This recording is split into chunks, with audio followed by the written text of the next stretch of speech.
The child doesn't matter. A poem. You are still the man who did not teach me his mother tongue. That's the proof of your absence and negligence. That we couldn't speak to one another. You left your child speechless. I am a daughter without a father tongue. I devoured the scraps that I could pick up as you spoke to your friends on the phone. The way you talked to your sister, the way you told her to go to hell, that your brother belonged there too, the whole country, and yet you never let go. You never let change sink in. I heard you talk for hours, my father who was a mute to me, who looked at me and did not understand a word. My mother tongue became the language of safety and refuge, away from you, planning to get away from you, filtering out the comedy amongst the everyday tragedies with you. Every association with you and the language that was yours and never allowed to be mine, never trusted me with it, sabotaged my every quest to learn it, to finally feel closer to you. At all, understand who you are, that way, father linguistics. You had your parallel life going on, a world without your children and your wife, a world that spoke your language. We have always been onto you, father. You were so confident and overt about the debauchery and corruption you lived. The lies you weaved around yourself. We had to be of use.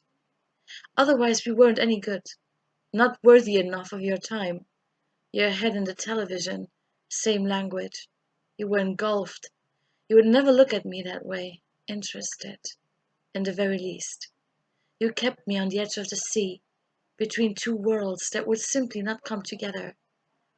You took what you needed from my mother and left her be with us all the time. You want forgiveness without asking for it. You want mercy without ever admitting all of your wrongdoings.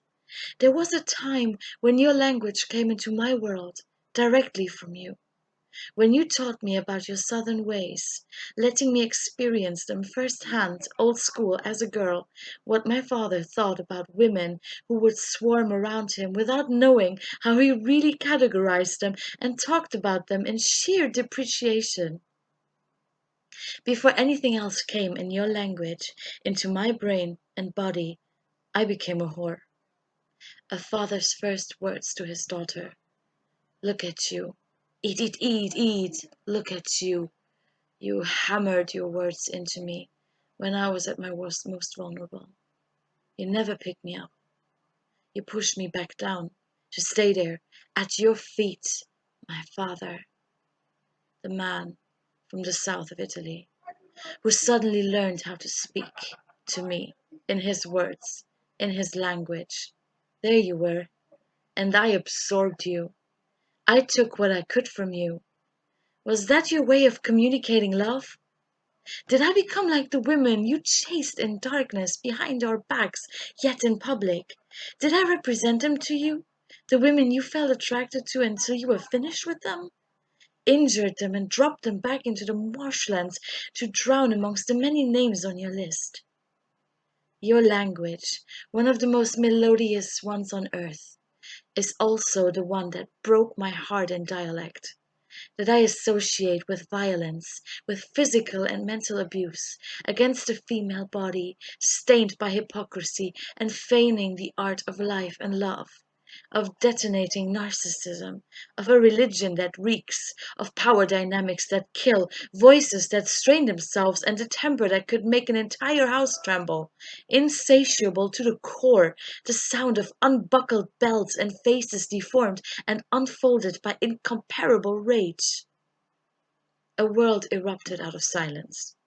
I wouldn't be the recipient of the beauty of your voice, your good language, your proper vocabulary. I didn't fall into that category. I was not to be impressed. A child is a child is a child is a child is money from the government, money for a child. And all your sacrifices that ensued. Your fucking sacrifices. We cost you your tears, blood, and sweat. Everything was our fault. Our own existence. We fucking cost too much. You didn't see that coming. You thought you could let us live in poverty in a rich country, whilst you would become the king of finances and decadence in your secluded realm. One language became the middleman between us. Not yours, not mine. We kept a distance between us. This language became a bridge that was also a ruin from the start. You invaded my lands and would never let me set foot in yours. You sent your bombs in your native language, and I tried to build walls that I never wanted to build with my mother tongue that had always been the object of your mockery. My mother's tongue. How you tried to infiltrate her with yours. By force. With your artificiality, chicanery. We would always be kept apart. You made sure of that from the day I was born. In my mother's arms.